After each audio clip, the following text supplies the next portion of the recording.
el último bloque de vivienda, donde veremos a Alejandra Chustan, Pasaraya y Javier Piedra.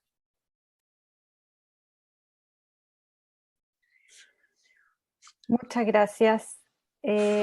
Nosotros, bueno, les voy a presentar el proyecto que estamos llevando adelante del Instituto Forestal. También, al igual que una de las presentaciones anteriores, es un proyecto financiado por Innova Fosis, que se llama Mejorando nuestras viviendas para vivir en ambientes más sanos y limpios. En la siguiente se puede ver que el fin de este proyecto es abordar la pobreza de energía aumentando la eficiencia y efectividad de los sistemas de calefacción de los hogares con iniciativas nacidas desde las propias comunidades. El propósito es que las familias de bajos ingresos se involucren activamente en el recondicionamiento térmico de su vivienda, y por eso el piloto consiste en capacitar a familias de 2 barrios de Valdivia en técnicas constructivas de bajo costo y simples para mejorar la aislación de sus viviendas, y tiene 3 componentes y 4 fases, que son la fase de socialización y selección de los participantes, capacitaciones, implementación de las mejoras y luego el monitoreo y la difusión. En la siguiente podemos ver la primera fase, que es la de socialización y selección, que nosotros no lo teníamos como un componente, pero uno de los aprendizajes fue que esta fase es muy importante porque es la que nos permite conocer la orgánica de los barrios, detectar a los líderes comunitarios y principalmente ajustar los siguientes componentes del piloto en relación a cómo se comporta y cómo es la organización interna en cada uno de estos barrios. Entonces ahí probamos varias estrategias de acercamiento a la comunidad, tanto a través de volantes, presencial, etcétera, y finalmente vimos que se necesitaba este contacto uno a uno con cada uno de los vecinos para poder involucrarlo en el proyecto. En la siguiente se puede ver la siguiente fase, que es la fase de capacitación, que acá tuvimos que adaptarnos muchísimo, hemos desarrollado todo el proyecto en pandemia, lo que ha sido bastante complejo porque es un proyecto participativo donde queremos involucrar a la comunidad, entonces hemos tenido que adaptar todas las metodologías y las actividades, y partimos entonces cuando no podíamos hacer capacitaciones yendo a dejar tareas a cada casa, donde las personas tenían que dibujar su vivienda, identificar ciertos aspectos de confort, cosas que les gustaban, que no les gustaban. Y en la siguiente podemos ver también que desarrollamos una bitácora que iba acompañando todo este proceso, que también nos ayudó a partir antes de poder hacer capacitaciones presenciales y a darle una bajada a todos los contenidos técnicos a temas más específicos de sus viviendas. Luego en la siguiente podemos ver cuando ya ejecutamos las capacitaciones, que tuvimos ahí una ventana de 1 o 2 semanas sin cuarentena, que pudimos hacer capacitaciones bien prácticas basadas en el aprendizaje a través de la observación y la experiencia. Y luego en la siguiente, todas las actividades que realizamos basadas en entender los conceptos físicos de por dónde se filtra la humedad, por dónde se escalpa el calor, qué puedo hacer en mi casa para evitar eso. En la siguiente diapositiva podemos ver que con esto se buscaba que todo este proceso fuera un proceso participativo, con una co-creación del aprendizaje, y que principalmente nos permitiera detectar líderes comunitarios que luego nos pudieran apoyar en la difusión de los aprendizajes y en promover iniciativas autogestionadas en las mismas comunidades. Ahora, en la siguiente está ya lo que estamos ahora, que estamos en el reacondicionamiento de las viviendas, estamos en la implementación de las mejoras constructivas, también con un acompañamiento constante de los propietarios que participan durante todas las fases del proceso. En general ellos participan de hito, viendo todo lo que aprendieron en las capacitaciones, cómo esto se aplica en sus propias viviendas. En la próxima diapositiva hay una foto de lo que estamos haciendo, que es incorporar aislación en las techumbres y sellos de puertas y ventanas. Y en todo este proceso práctico, ellos son parte de la ejecución, en el fondo, como desde el principio, que han sido parte de incluso de definir cuáles son las prioridades para su casa y qué es lo que se requiere, hacer un diagnóstico conjunto para después luego hacer una implementación conjunta de las mejoras.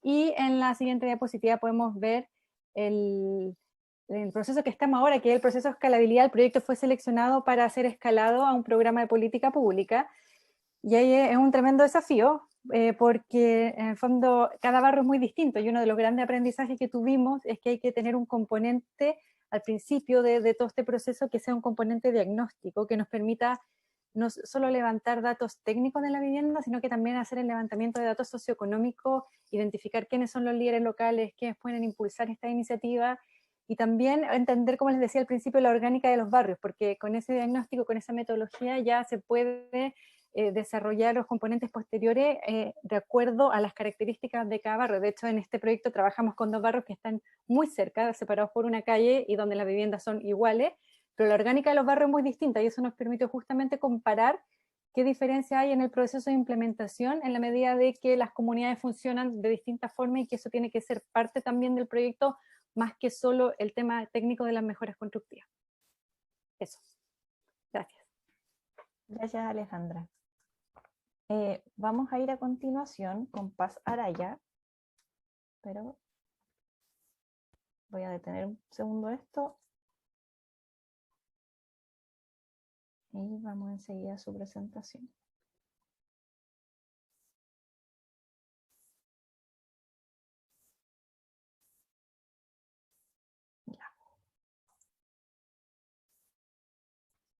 Ya, Paz, ¿estás por ahí? Aquí estoy. Ya, sí, lo mío también va a ser súper corto, son dos diapositivas solamente. Yo estoy iniciando mi doctorado, ya menos de un año llevo trabajando en él.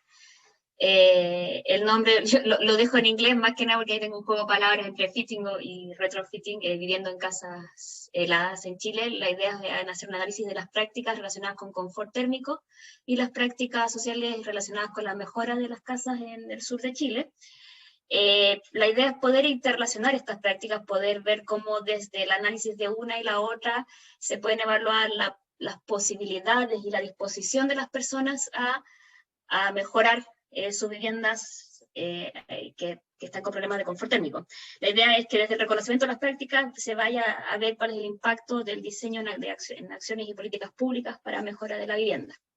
Esto no puse en la relación con pobreza energética, pero es el punto de partida, obviamente, del proyecto.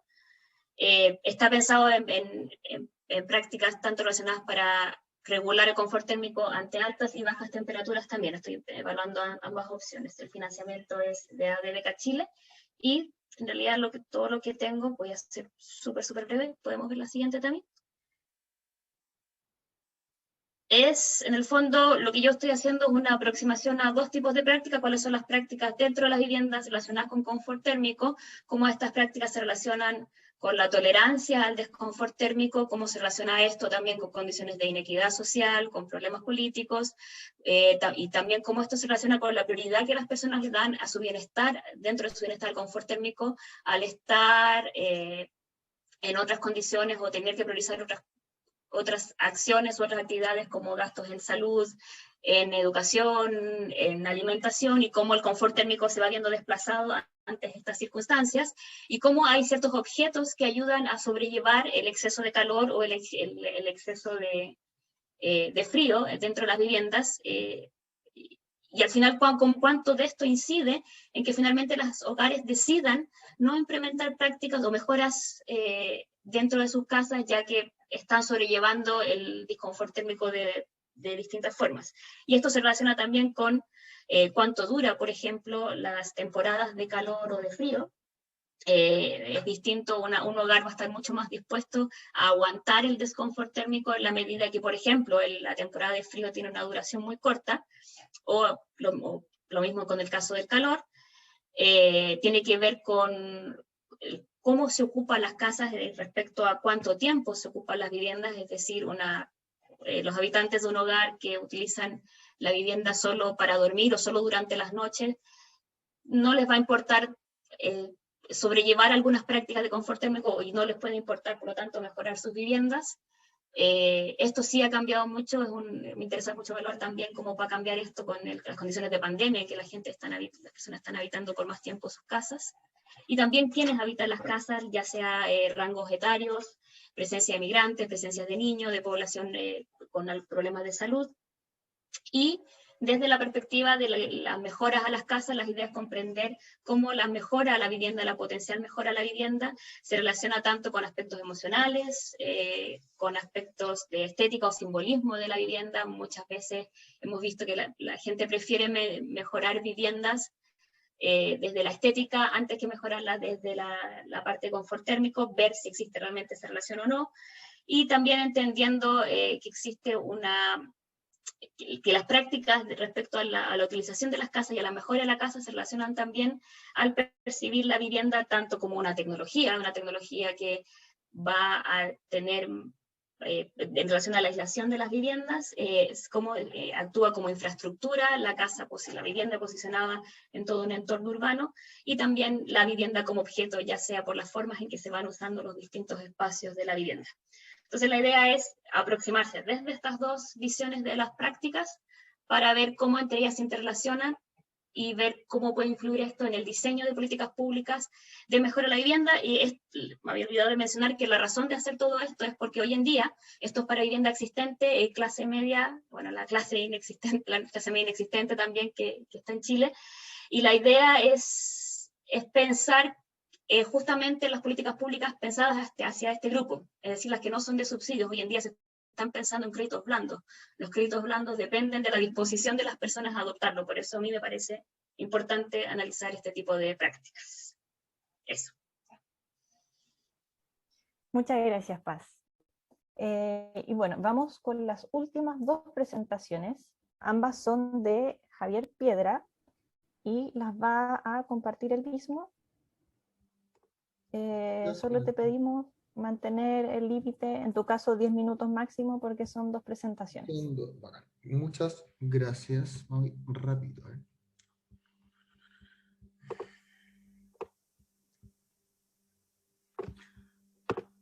Ahí sí, perfecto. Bueno, me presento, mi nombre es Javier Piedra Fierro, ¿ya? Y yo le voy a presentar un proyecto que se llama Mejoramiento de la Eficiencia Térmica Residencial a través del modelo de financiamiento público-privado en Dalcahue.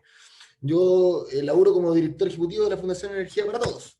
Ya voy a presentar rápidamente la fundación. Es una fundación donde nosotros creemos que existen problemas y los problemas los tienen las personas. Por un lado existen las soluciones, el ingeniero que diseña algo, el arquitecto que diseña una casa, qué sé yo. Y por otra parte está el financiamiento que o viene del público o viene del privado. Nosotros tratamos de jugar al medio, uniendo estos tres elementos para poder llegar así con soluciones energéticas a las personas y que tengan una mejor calidad de vida. Nos dedicamos a la consultoría, el diseño de proyectos de energía, implementación de proyectos y participación ciudadana. Entonces, existe un programa que se llama Comuna Energética que tiene como objetivo, ¿cierto?, desarrollar el desarrollo energético local, digamos, proyectos energéticos de baja escala.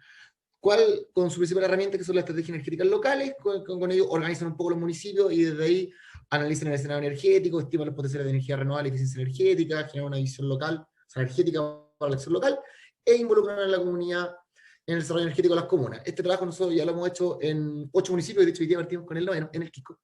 Ya, entonces tenemos harta experiencia. Se mide la demanda, energía eléctrica, térmica, pum, pum, ¿ya? Y también los potenciales de energía, de eficiencia energética, energía renovable y eficiencia energética. Y aquí es donde me quiero detener. Nosotros calculamos en Dalcahue cuál sería el potencial de eficiencia energética si es que caracterizamos las viviendas, ¿ya? Y lo aumentamos en una de las letras de la calificación energética de vivienda. ¿Ya? Y digamos que el porcentaje de ahorro era grandísimo, 43% del ahorro energético.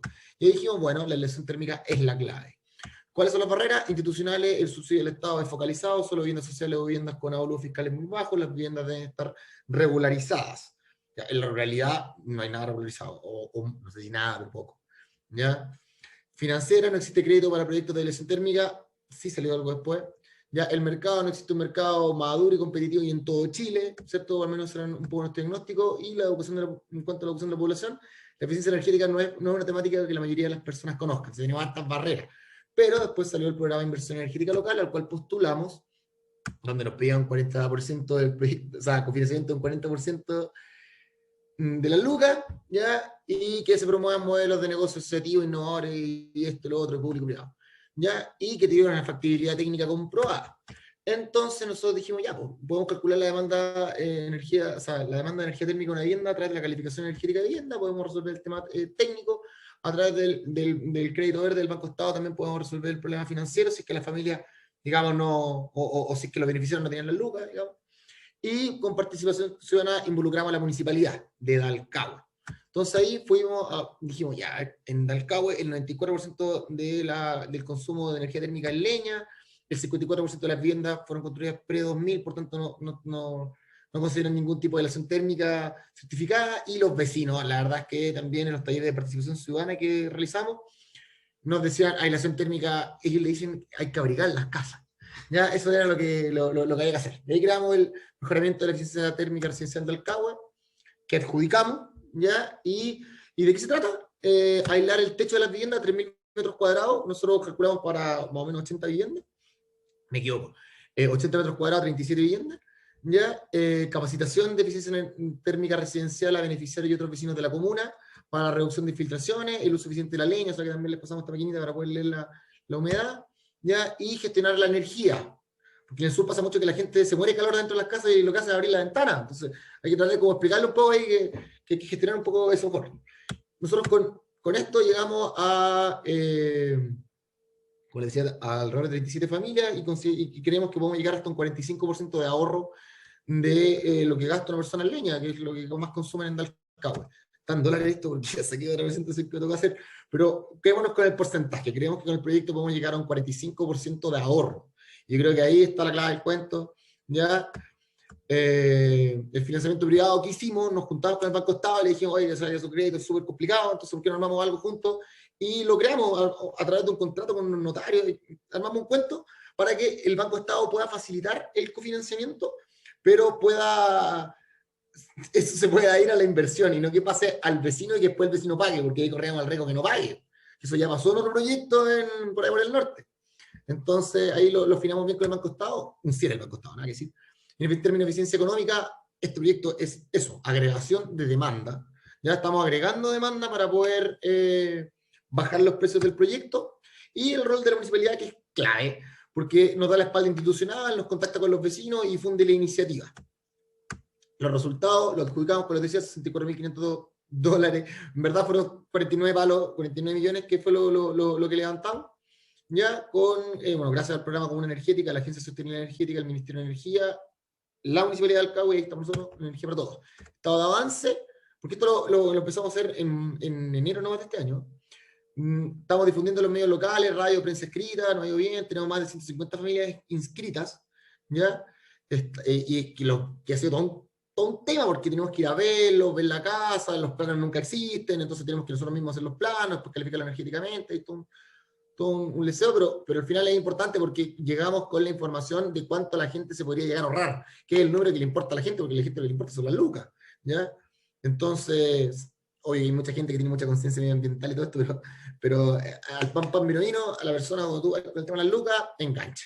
Y a nosotros nos interesa que en el fondo pueda sumarse, porque a nosotros también nos interesa que deje de consumir leña y que es más abrigadito, es como lo importante, ¿no? Nos estamos contactando con múltiples empresas del rubro, porque nuestra idea es que nosotros como fundación no somos una empresa que hay la vivienda. Lo que sí nos interesa es contactar a quienes sí lo hacen para que lo hagan, ¿ya? Y a través de este modelo de agregación de demanda poder bajar los precios, que es lo que más nos importa. En mayo comienza la implementación. Ya estamos haciendo una evaluación económica de cada familia para el tema del banco, una evaluación energética de cada vivienda, otra calificación energética de vivienda, donde se calcula el ahorro de las vivienda, y generamos un contrato con la persona, que en el fondo ellos se comprometen a que nosotros le aislamos la casa y ellos pagan. Súper sencillo, ¿ya? Pero lo importante es que vamos a agrupar. Eso es como lo va, y la verdad que no ha sido nada fácil, porque el concepto de la eficiencia energética, de hecho, me llamó mucho la atención en el taller que mostraba la ley, es realmente lo que más nos ha costado. O sea, como entrar a explicar de que si tú aíslas la vivienda, ahorra energía, ¿ya? Pero lo hemos ido logrando, así que estamos contentos. Con eso, yo le doy las gracias por su atención para este proyecto. Y ahora les voy a mostrar otro proyecto. No sé cuándo con el tiempo, ¿cuándo voy bien o no? Te quedan 3 minutos. Me quedan 3 de los 10, chupaya, ya. A ver, vamos con este rápidamente. Mapas de calor en la región de Aysén. Bueno, ¿qué pasa? Que yo, además de director de la Fundación Energía para Todos, trabajo de profesor de la Facultad de Ingeniería de la Universidad de Concepción, en el Departamento de Ingeniería Mecánica. Entonces, nosotros un par de años atrás hicimos un estudio de prefactibilidad de proyecto de calefacción distrital en Cochrane, donde, bueno, ya todos saben, o espero que todos saben lo que es la calefacción distrital, pero que básicamente la idea es mejorar la calidad del aire, mejorar el confort térmico de la vivienda y superar la pobreza energética. ¿Qué es lo que hay que hacer? El primer insumo es mapa de calor, ya donde tú mides la densidad energética y vas viendo cuánta energía se está consumiendo, digamos, por metro cuadrado. Entonces, para poder hacer este mapa de calor, ¿cómo lo hicimos? Calificación energética de vivienda, caracterizando las viviendas de la zona, simulación dinámica de edificios, y luego poder meter todos estos datos, ¿cierto?, en un mapa de calor. Entonces, ¿qué pasó? En la universidad me presentan estos 3 sujetos, que son 3 estudiantes, que me dijeron, profe, queremos hacer la tesis con usted, y yo le dije, excelente. ¿Ya? Entonces, uno va a aprender a calificar energéticamente, otro va a simular edificios, y otro va a meter todos estos datos en el ArcGIS, ¿cierto?, que es un software que nos permite georreferenciar la demanda. Y el segundo semestre del 2020, yo dije, yo me la juego y hablo con la Seremi de Medio Ambiente de Aysén, a ver si me la compran, y me la compraron. Y armamos un proyecto colaborativo, porque aquí, Lucas, no hay ni una. Aquí lo único que importa es que nadie pierda, pero nadie gana. Entonces, hacemos que en el fondo los estudiantes están, ellos armando los mapas de calor. ¿De dónde? Puerto Aysén y Puerto Chacabuco, Chile Chico y Puerto Cisnes. ¿Ya? Y ahí se creó el proyecto Mapas de Calor en la región de Aysén. Estamos en el fondo levantando la demanda energética y georreferenciando.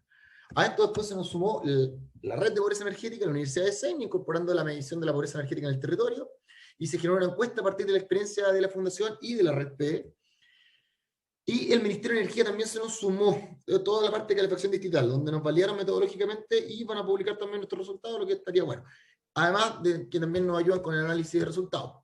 Entonces, ¿qué hicimos? Analizamos y seleccionamos viviendas, hicimos un criterio estadístico con el SI, con el Servicio de Impuesto Interno y con el Censo, y un criterio normativo, ¿ya? Y ahí levantamos planos de viviendas reales, ¿ya? Y las calificamos a todas, para ver más o menos cómo era la demanda. Luego hicimos un análisis también de los edificios, seleccionamos varios, los hospitales, escuelas, los que en general consumen más. Ahora, no los pudimos agarrar a todos, ¿por qué? Porque si no voy a tener a los cabros calculando todo un par de años, y gente que también terminen su tesis. Entonces el acuerdo fue que íbamos a hacer 12. Y al final hicimos 11. ¿Por qué? Porque una MUNI nunca mandó los planos. Y al final le dijimos, ¿ya? Y en eso estamos, pues. Creamos los mapas de calor, y el mapa de calor nos pasó algo interesante, y todo el crédito a Pablo Pérez Parra, estudiante que logró mejorar la metodología del Ministerio de Energía, porque ahora podemos hacer los mapas de calor sin necesitar que las MUNI nos manden los planos del Servicio de Impuesto Interno, sino que ya logramos nosotros mismos hacerlos con los datos que tenemos solamente en Internet, con las bases de datos del Servicio de Impuesto Interno y un par de bases de datos que encontramos por ahí, podemos hacer los mapas. Y aquí les puedo dar una aproximación, porque no lo voy a entrar a dar datos ahora, pero así se ve más o menos la cosa, ya donde hicimos una simulación. Calculamos la demanda actual, o sea, la línea base, y después también calculamos cómo sería la demanda si incluyéramos medidas de eficiencia energética del PDA de Coyhaique, que es bastante exigente. Entonces así quedó la cosa. Ahí está Puerto Cisne, ahí está Puerto Aysén Norte, como tiene un río, hicimos dos, ¿ya? Uno para el norte y uno para el sur, ¿ya? Y ahí se dan cuenta de que es notable cómo cambia la demanda energética, ¿ya? de la comuna cuando se aíslan las viviendas. Y de hecho, lo chistoso es que cuando tú aíslas las viviendas, los proyectos de calefacción distrital se van a pique, porque como que compite la eficiencia energética con la calefacción distrital. Y Puerto Chacabuco, ¿ya? ¿Y cuál más? Y bueno, ¿y en qué estamos ahora? Calculando más edificios. Tenemos que ver cómo aplicamos la encuesta de pobreza energética en el contexto COVID y sin recursos. Le puse ahí, porque la verdad que se nos ha sido súper difícil, porque fuimos allá al territorio a levantar datos, a tocarle la puerta a las MUNI básicamente para que suelten los datos, y fue súper complicado, tuvimos que aplazarlo para aquí, para allá, así que al final estuvo bien complicado el tema de la encuesta, así que también quiero preguntar eso, cómo hicieron la encuesta en contexto COVID. Y estamos revisando la información para generar las conclusiones. En eso estamos. Tarán, Liz Taylor. Excelente. Muchas gracias. Muchas gracias, Javier. Ya, vamos entonces con las preguntas. Partimos con Alejandra, que pregunta Sofía Vargas. En el trabajo de codiseño e identificación de líderes comunitarios asociados a las mejoras térmicas, ¿algo que mencionar desde la perspectiva de género? Y también suma felicitaciones y su interés por conocer más detalles. Sí, al principio como la gente tenía que postular a este proyecto, nosotros hicimos primero una fase de difusión y selección de participantes, nos llamó la atención la baja participación de mujeres en el proceso, y empezamos a analizar cuáles podrían ser los factores que podrían afectar esa baja participación, y una de las cosas que nos dimos cuenta es que los horarios en los que habíamos nosotros diseñado las capacitaciones pensando que eran los que eran más cómodos en general para público general, que era como después del trabajo y ese tipo de cosas, no eran los más cómodos para la mujer. Empezamos a hacer algunas encuestas telefónicas y empezamos a sondear con los vecinos, y nos dimos cuenta que necesitábamos cambiar el formato, los horarios, y cuando hicimos ese ajuste o ofrecimos más de un horario de participación, empezaron a inscribirse muchísimas mujeres y terminamos con 90% de mujeres inscritas, que también trajo otra cosa bien interesante, que es que ellas nos comentaban que pensaban que todos estos temas asociados a construcción eran muy vinculados a los hombres en la comunidad y que ellas pensaban que no iban a ser capaces de aprender técnicas constructivas, y después veíamos las capacitaciones las más participativas y finalmente las que terminaron haciendo seguimiento a todo el proceso constructivo, casi como un hito en la obra, y con su checklist viendo cuáles eran las partidas que estaban bien o mal ejecutadas, fueron las mujeres. Entonces tuvimos ahí una como co-beneficio que no teníamos identificado al principio del proyecto, pero que nos pareció súper relevante de empoderar a las mujeres en temas constructivos y técnicos, y que después ellas mismas pueden tomar decisiones sobre sus viviendas, sobre mejoras. De hecho, vimos después dueñas de casa que estaban haciendo ampliaciones, ya considerando los conceptos técnicos que habíamos aprendido, que dejaban el espacio para la aislación, y finalmente son ellas las que toman muchas de las decisiones relacionadas tanto al uso de energía como al mejoramiento de la vivienda. Entonces era súper importante involucrarla en este proceso, y creo que el cambio en la metodología nos ayudó muchísimo, y todavía hay bastante por explorar en ese sentido, que ahora en el proceso de escalamiento también lo estamos incorporando. Muchas gracias, Ale. Vamos con la pregunta para Paz. Pregunta Ignacio Sánchez: ¿cuál es la incidencia que esperas de tu investigación en el contexto chileno? Gracias.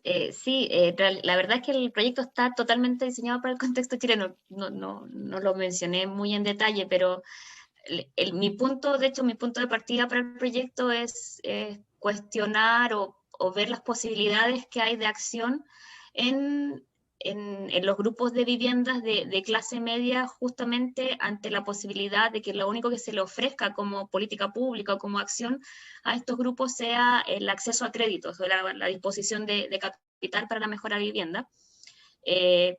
Dado que en Chile usualmente las políticas subsidiarias son más bien para las clases más bajas.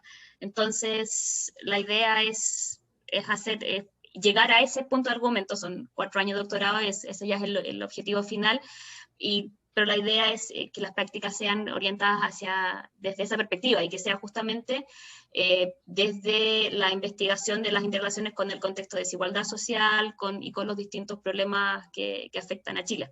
De hecho, va muy desde la línea, desde la perspectiva de justicia energética en ese sentido.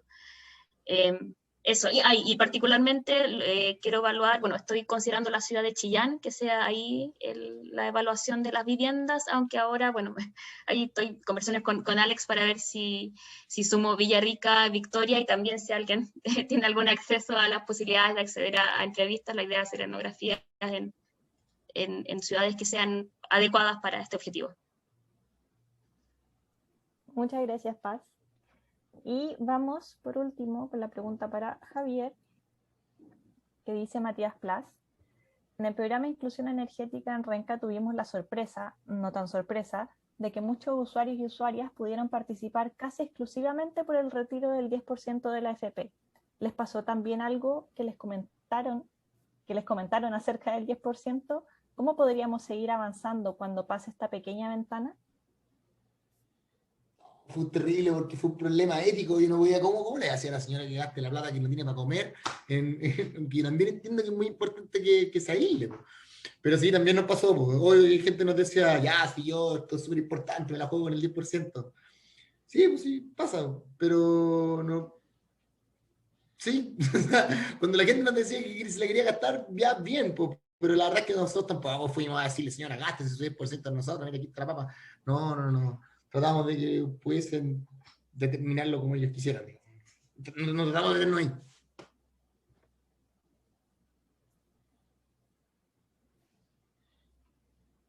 Ya. Muchas gracias, Alejandra, Paz y Javier. Ya terminamos con nuestra ronda de preguntas y presentaciones, así que le doy la palabra ahora a Anaí Urquiza. Muchas gracias, Tamara, y a todo el equipo de coordinación, que no puedo dejar de destacar el tremendo trabajo que hicieron para que pudiésemos tener esta jornada a pesar de las circunstancias. y creo que solamente quería decir un par de palabras, ¿no? Que me llena de orgullo escuchar estas investigaciones y cómo se pueden complementar entre sí, todo lo que se puede aprender entre una y otra, las redes que ya vemos que se arman y otras que potencialmente se podrían hacer. Y en ese sentido me parece que es una tremenda oportunidad esta jornada y lo que hemos realizado en general en la red, ¿no? Yo creo que el nivel de las exposiciones estuvo muy bueno, de las preguntas también. Espero que haya servido también para los aprendizajes de cada uno de los proyectos y para visualizar posibilidades de colaboración posterior. Y nada, solamente darles las gracias por estar aquí y esperamos que podamos seguir colaborando en el futuro y solamente recordarles, ¿no? que esta red la hacemos entre todos y todas y por lo tanto sugerencias, aportes, ideas, cosas que ustedes mismos quieran hacer, ¿no? Son bienvenidas, porque recuerden que no somos una red que tenga un financiamiento ni directrices externas, sino que es algo que vamos construyendo colectivamente. Así que eso, muchas gracias por todo y felicitaciones por el trabajo. Gracias, Anaí. Bueno, yo solo para cerrar, recordarles que vamos a enviar también una noticia de esta jornada que tuvimos, vamos a subir el video que está grabado aquí, así que les reitero a quienes presentaron, si es que ustedes tienen algún problema en que compartamos esto públicamente, nos avisen para poder editar esa parte del video. La idea es que quede disponible en el YouTube de la Red de Pobreza Energética para registro interno y también para que pueda ser socializado entre las personas que no pudieron participar. Vamos a también incluir ahí la presentación unificada, digamos, donde están todos los proyectos con los correos de contacto, por si no alcanzaron a anotar un nombre, qué sé yo, ese tipo de cosas. Va a estar todo eso disponible. También les vamos a hacer llegar la sistematización de preguntas y comentarios. Nosotros fuimos tomando nota de todo lo que se fue preguntando en el chat, entonces también por si ustedes después quieren volver a contactarse o retomar esas preguntas para que tengan esa posibilidad. Y este año queremos como Red de Pobreza Energética construir colaborativamente un documento de aprendizajes. ¿Por qué? Porque hemos visto hoy día que hemos hecho hartas aplicaciones de, por ejemplo, instrumentos, hemos implementado varios proyectos que han realizado intervenciones concretas con hogares en distintos lugares del país y creemos que es súper importante avanzar en poder ir sistematizando estos distintos aprendizajes que hoy día fuimos viendo. Entonces, queríamos contarles eso para que quienes estén interesados en participar también nos escriban. Nosotros en general hacemos esto de manera bien colaborativa y el espacio súper abierto a hacer sinergia entre todos los tremendos proyectos que vimos hoy día. Sabemos que hay muchos que se quedaron fuera también. Entonces, nada, invitarlos a participar en eso.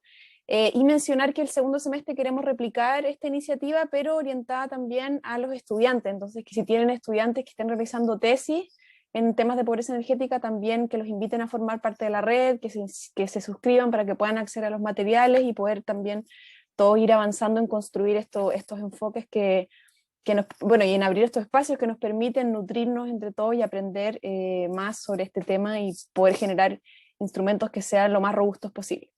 Así que eso, les mando un abrazo, que estén todas y todos muy bien, que almuercen algo rico, y eso, muchas gracias al equipo, a Tamara también, a Matías, a Deyanira, a Rocío, que están aquí siempre detrás de todo esto. Así que eso, un gran abrazo y que estén muy bien.